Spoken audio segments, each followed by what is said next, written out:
जिंदाबाद जिंदाबाद इन्कलाब जिंदाबाद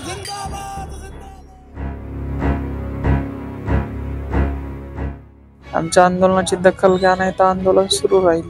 मग साहेबांनी काय केलं, 2 दिवसाची सुट्टी टाकली आणि साहेब डुंगणाला पाय लावून पळून गेले। शेतकऱ्यांच्या भावना तीव्र आहेत। आज धर्मासाठी सगळे येतात, जातीसाठी सगळे येतात। तो हिंदू म्हणतो आय लव्ह, हा मुसलमान म्हणतो आय लव्ह तो, पण आम्ही सर्वांनी आय लव्ह किसान म्हणायला पाहिजे। कलेक्टर साहेब काय अजून आले नाही, पालकमंत्री साहेब काय अजून आले नाही। यांना फक्त भांडवलदार पाहिजेत, यांना फक्त उद्योगपती पाहिजेत। नाही, अजून सरकारतर्फे कोणीच नाही आला। जर 10 मिनिटात 15 मिनिटात रस्ता रोको संपवत आहे तर काय दडपशाहीचं हुकुमशाही का? अरे तुमच्या ढुंगणाला पण शेवाळ आला असेल रे। तुम्हाला लाजा वाटल्या पाहिजे। तुमचा महिन्याचा पेमेंट 3 लाख रुपये आहे। शेतकऱ्याकडे उरला फक्त शेतकरी आणि बाकी जनतेला धतुरा दिलाय। यांनी शेतकऱ्याला धतुरा दिलाय। सरकारने याचं भान ठेवावं आणि एका आईसाठी आणि एक शेतकऱ्यांसाठी या सर्व मागण्या मान्य करायला पाहिजे। आणि आम्ही मागतोय काय, ओला दुष्काळ जाहीर करा, एकरी 50,000 रुपयाची मदत जाहीर करा। एक जिवंत लाश एक आई एक मुलाकडे क्या नजरेने बघत असेल?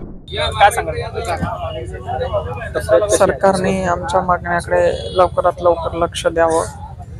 शेतकऱ्यांना विनंती आहे, आपण या आंदोलनामध्ये सहभागी व्हावं। काय आता सध्या कोण कोण भेटायला?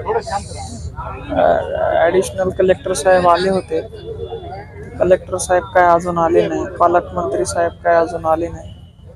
त्यांना सांगितलं आपण आल्याशिवाय आम्ही उपचार घेणार नाही। शेतकऱ्यांच्या भावना तीव्र आहेत। सध्या पालकमंत्री आमदार कोणी भेटायला? नाही, कोणीच नाही आला। काही त्यांनी सांगितलं असेल की नाही, अजून सरकारतर्फे कोणीच नाही आला। सरकारला काय सांगायला आता, कारण की सरकार तर झोपीचं समोर घेत आहे, शेतकऱ्यांची कर्जमाफी नाही, सरकारला काय सांगायचं, आता आम्ही आंदोलन करतोय। आमच्या आंदोलनाची दखल घ्या नाही तर आंदोलन सुरू राहील। आणि समजा जे आलेच नाही तर कशा पद्धतीने नाही, असंच सुरू राहील अन्न त्याग आंदोलन। काही उपचार वगैरे नाही, काहीच नाही। सरकारचे प्रतिनिधी आल्याशिवाय काहीच नाही। तब्येत आता सध्या आता बरी आहे तब्येत। मागच्या 1 महिन्यामध्ये महाराष्ट्रामध्ये अतिवृष्टीचं संकट कोसळलं। याच्यामध्ये सगळ्यात आधी नेस्तनाबूत झाला तो शेतकरी। पिकांपासून ते जमिनीपर्यंत सगळं वाहून गेलंय, जनावरं वाहून गेली। शेतकऱ्याकडे उरला फक्त शेतकरी, बाकी मागं काहीच उरलं नाही। या सरकारला माझी विनंती आहे, महाराष्ट्रामध्ये ओला दुष्काळ जाहीर करा।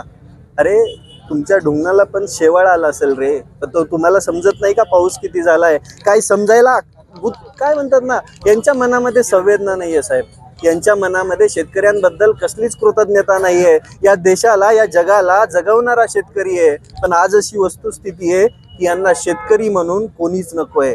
यांना फक्त भांडवलदार पाहिजेत, यांना फक्त उद्योगपती पाहिजेत। पण हे खाणार काय आहेत उद्या भविष्यामध्ये? शेतकरी जर संपला तर काय उरणार आहे? मग पुढच्या 1-2 वर्षामध्ये या महाराष्ट्रामध्ये बघा तुम्ही, शेतकरी आत्महत्या किती वाढतायत। त्याचं कारण फक्त शेतकऱ्यांवरती कोसळलेलं आसमानी संकट आहे। आणि आम्ही मागतोय काय, ओला दुष्काळ जाहीर करा, एकरी 50,000 रुपयाची मदत जाहीर करा।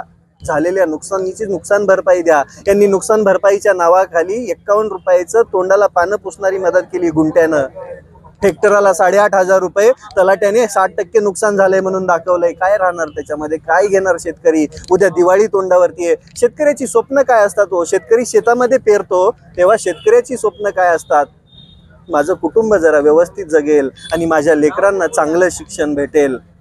पण कालच्या पावसामध्ये, कालच्या अतिवृष्टीमध्ये त्या शेतकऱ्याची दिवाळी पण वाहून गेली, लेकरांची स्वप्न पण वाहून गेली। उद्या लेकरांना कपडे घ्यायचं म्हणलं तरी तो शेतकरी बाप घेऊन देऊ शकत नाही, कारण की त्याच्यावर आधीच कर्जाचा डोंगर आहे। या सरकारने आधीच म्हणलंय आम्ही कर्जमाफी करू, आम्हाला मतदान द्या।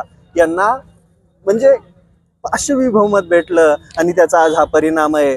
या महाराष्ट्रामध्ये गेंड्याची कातडी तरी 1.5 फुटाची असेल, त्याच्यापेक्षा मोठ्या मोठ्या कातडीचे नेते बसलेत। त्यांनी स्वतःची घरं भरलेत आणि बाकी जनतेला धतुरा दिलाय। यांनी शेतकऱ्याला धतुरा दिलाय। माझी तुमच्या मार्फत सरकारला विनंती आहे, आता तरी जागे व्हा, शेतकऱ्यांना भरीव मदत करा। जर शेतकऱ्याने या शांततेचा भंग केला आणि शेतकरी जर उद्या आक्रमक झाला तर प्रत्येक शेतकऱ्याच्या हातामध्ये रुमण असेल आणि ते रुमण तुम्हाला सुजवायला नक्कीच तिथे येईल। आता सध्या प्रशासन सुद्धा भेटीला आलेले नाहीये, कलेक्टर आलेले नाहीये। असं काल कलेक्टर साहेबांचा फोन आला। कलेक्टर साहेब दरडावून सांगतायत की तुमचं सगळं सांगितलंय आम्ही वरी, तुम्ही आता उपोषण सोडा। मग सर मंगेश दादा म्हटले की तुम्ही या साहेब स्वतः आमच्या मागण्या तर ऐकून घ्या, तर साहेब म्हटले ते शक्य नाहीये। मग साहेबांनी काय केलं, 2 दिवसाची सुट्टी टाकली आणि साहेब रुग्णाला पाय लावून पळून गेले. साहेबांना शेतकऱ्यांचं काही देणं घेणं नाहीये. मगाशी तहसीलदार साहेब आले, मी फोन केल्यावरती साहेब आल्यानंतर साहेबांना एकच विनंती केली की दादा उपचार घ्यायला पण तयार नाहीयेत, तुम्ही इथं या, तुमच्या कलेक्टर साहेबांना बोलवा. तर साहेब म्हटले की आमचे कलेक्टर साहेब अति संवेदनशील आहेत. मग मी त्यांना प्रश्न विचारला की ते पळून का गेले, मग संवेदनशील आहेत तर साहेब हसतायत. ही वस्तुस्थिती आहे. हे शेतकऱ्यांना दिलेले, शेतकऱ्यांच्या माथी मारलेलं संकट यांना ऐकून पण घ्यायचं नाहीये, शेतकऱ्यांच्या बाजूने यांना उभं पण राहायचं नाहीये. हे सगळे शेतकरी पुत्र आहेत, पण आज यांना गडगंज पगार भेटतोय जनतेच्या जीवावरती, म्हणून हे शेतकऱ्यांना विसरून गेलेत.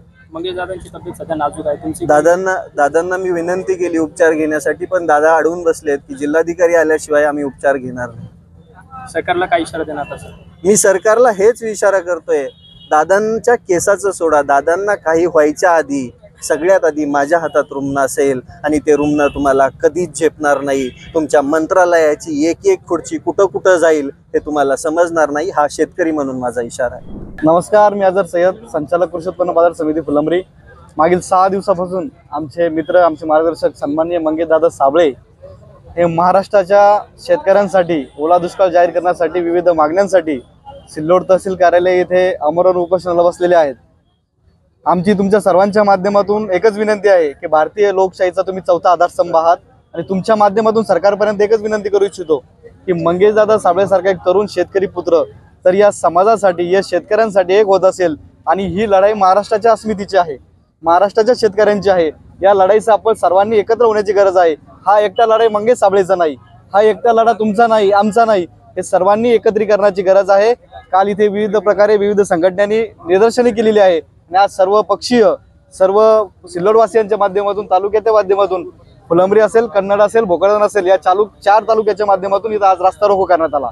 या रास्ता रोको करण्याचा उद्देश एकच होता की मंगेशदादा साबळे जे मागण्या घेऊन बसलेले आहेत त्या मागण्यांसाठी त्यांची तब्येत आज खूप सारी खालावली आहे. आपण बघू शकता की एक जिवंत लाश, एक आई एक मुलाकडे क्या नजरेने बघत असेल. आपल्या घरातही मुलगा असतो, आपल्या घरातही आई असते, पण एक आई एक मुलाकडे कोणत्या नजरेने बघत असेल की जिवंत लाश त्याच्या समोर पडलेली आहे. याची सरकारने भान ठेवावी, सरकारने याचं भान ठेवावं आणि एका आईसाठी आणि एक शेतकऱ्यांसाठी या सर्व मागण्या मान्य करायला पाहिजे. या शेतकऱ्यांची मूळ मागणी काय आहे हो, की ज्या पद्धतीने हेक्टरी तुम्ही 8,000 रुपये देतात, तुम्हाला लाजा वाटल्या पाहिजे. तुमचा महिन्याचा पेमेंट 3 लाख रुपये आहे आणि तुम्ही हेक्टरी 8,000 रुपये देतात. हेक्टरी 50,000 रुपये ते 1 लाखाची मागणी झाली पाहिजे. ज्या शेतकऱ्यांची शेती वाहून गेली, तिथं माती वाहून गेली, त्यांना पुनर्वसनासाठी काय योजना केल्या हो तुम्ही, पुनर्वसनाच्या उपाययोजना काय केल्या याची माहिती तुम्ही देत नाही आहे. तहसीलदार हे तालुक्याचे दंडाधिकारी आहे, जिल्हाधिकारी फोनवर संपर्क साधतात. मग जिल्हाधिकारी आमच्यापासून नसतील तर मग आमच्या टॅक्सवर पेमेंट कशाला घेतात? जर जिल्हाधिकारी आमच्या टॅक्सवर पेमेंट घेत असतील तर आमच्यासाठी त्यांना 24 घंटे तत्पर असावं लागतं. या ठिकाणी तो रास्ता रोको केला त्यावेळेस ही चुकीची खूप मोठी बाब घडलेली आहे की ती परवानगी काढायला आम्ही पोलीस स्टेशनला होतो. मग 1 घंटा रास्ता रोको करायला काय प्रॉब्लेम होता? जर 1 घंटा रास्ता रोको झाला असता तर सर्वसामान्यांना न्याय मिळाला असता, गुन्हे आमच्यावर दाखल झाले असते ना. आम्ही परवानगी काढली होती. जर 10 मिनिटात 15 मिनिटात रास्ता रोको संपवत आहे तर काय दडपशाहीचं हुकुमशाही का? इथं ओला दुष्काळ करण्यासाठी पागल बसले का सगळे? इथं महिला, आमच्या माई भगिनी उन्हात येऊन बसला आणि तुम्ही 10 मिनिटं रस्ता रोका करू देता? पोलीस प्रशासनाला आमची विनंती आहे की आम्हाला जेलमध्ये टाका, पण जर आंदोलन आम्हाला मोडीत करणार असेल तर आम्हाला भगतसिंग म्हणायला वेळ लागणार नाही. या माध्यमातून तुम्हाला इशारा देतो. आता उद्याचं आमचं अल्टिमेटम आहे सिल्लोड बंदसाठी. त्या माध्यमातून फुलंब्री तालुक्याला विनंती आहे, सिल्लोड तालुक्याला विनंती आहे, भोकरदन तालुक्याला विनंती आहे आणि कन्नड तालुक्याला विनंती आहे की हा लढा महाराष्ट्राच्या शेतकऱ्यांचा आहे. हा एकटा सिल्लोड पुरता मर्यादित नाही. फुलंब्री तालुक्याचा एक सरपंच येऊन सिल्लोड तालुक्यासाठी बसतो आणि मराठवाड्याच्या, महाराष्ट्राच्या मागण्या मागतो. आपलं सर्वांचं कर्तव्य आहे आपण गावागावात दौंडी पिटवावं, मंदिर मध्ये जावं, मस्जिद मध्ये जावं, सगळ्या नागरिकांना आव्हान करावं आणि इथं यावं. इथं येऊन मंगेश साबळेला सहकार्य. हा धर्मासाठी सगळे येतात, जातीसाठी सगळे येतात. तो हिंदू म्हणतो आय लव्ह, हा मुसलमान म्हणतो आय लव्ह तो, पण आम्ही सर्वांनी आय लव्ह किसान म्हणायला पाहिजे. किसानाच्या माध्यमातून आपण न्याय द्यायला पाहिजे. आपण सर्वांना विनंती की आपणही पत्रकार बंधू इथं आहात, आपणही सोशल मीडिया किंवा वृत्तपत्रांना विनंती करतो की जे काही आज पत्रकार बांधव आमच्यावर नाराज आहेत, आमची त्यांना विनंती आहे की आमच्याकडून काही चुका घडल्या असतील, पण आज नॅशनल लेवलचे पत्रकार इथं येत नाही, ह्या घटना दाखवत नाही. आमदारांना दसऱ्याला गाडी घेतली, ती गाडी ते दाखवत आहे, पण आमचं पोरग इथं मरायला आलं, त्याच्या नाकातून रक्त आलं तरी तुमच्या सुटली का गाड्या घ्यायची? कधी आम्हाला मदत करणार आहात? कधी आमच्या मागण्या पूर्ण करणार आहात? इथं येऊन भाषण देणं आमचा उद्देश नाही. इथे येऊन रस्ता रोको करणे आमचा उद्देश नाही, इथे येऊन टर्ऱ्या मारणे आमचा उद्देश नाही। या माय भगिनी सण दसरा सोडून इथे या आमच्या मित्रासाठी आपण सर्व प्रिंट माध्यमांना विनंती आहे आणि लोकपत्रकार असतील, सकाळसारखे पत्रकार असतील, यांना सर्वांना विनंती आहे की आपण आम्हाला प्रसिद्धी द्यावी, सरकारपर्यंत आमच्या मागण्या पोहोचाव्या, सोशल मीडियाच्या माध्यमातून आमच्या मागण्या पोहोचाव्या आणि आम्हाला कुठेतरी न्याय द्यावा। धन्यवाद। जय हिंद, जय जवान, जय किसान।